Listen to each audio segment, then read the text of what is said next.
तलहा अंजुम साहब हैं, रैपर हैं, उन्होंने नेपाल में भारत का फ्लैग जो है उसको पकड़ के कंधे पे रख के बड़ा प्राउडली उन्होंने वो वहां पर कॉन्सर्ट में किया है। तो मैंने जब पहले वो देखी तो मुझे यकीन नहीं आया, मैंने कहा ये फेक होगी, ये रियल नहीं होगी, मतलब why would he do that, why would he be so stupid. लेकिन वो इतने स्टूपिड हैं कि उन्होंने फिर एक ट्वीट किया, उन्होंने कहा my heart has no place for hate, my art has no borders. If me raising an Indian flag sparks controversy, so be it. I'll do it again. We'll never care about the media, the war-mongering governments and their propagandas.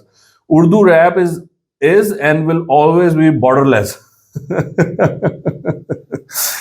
अच्छा, ये जो साहब है ना, ये basically हैं यूथिया ना, ये पीटीआई के सपोर्टर हैं, इमरान खान के सपोर्टर हैं। तो मुल्क के लिए जो नफरत है वो इनमें ज्यादा है एज कम्पेयर टू जो इमरान खान के लिए मोहब्बत है वो इनके बसी हुई है, और वो उस मोहब्बत से मुल्क के लिए नफरत जो है वो निकलती है। ये बड़ा कोई ऐसी हरकत करके आप अपने आप को बड़ा कोई फनकार चीज समझते हैं कि मैं बड़ी कोई शय हूँ, तो मैं बड़ा विजनरी हूँ, बड़ा लिबरल हूँ, मैं ये हूँ वो हूँ। यू आर जस्ट स्टूपिड, और इसके अलावा आप कुछ भी नहीं हो। क्योंकि वो जिस मुल्क के झंडे को आप कंधों पे लेके फिर रहे हो, अगर आप में कॉमन सेंस हो तो आप वहां जाकर कॉन्सर्ट नहीं कर सकते मेरे भाई। वो आपको छितर मारेंगे, आपका जो पतला सा मुंह है उस पर रख रख के वो चपेड़े मारेंगे, निकल जाएगा यहाँ से, तू कहाँ से आ गया।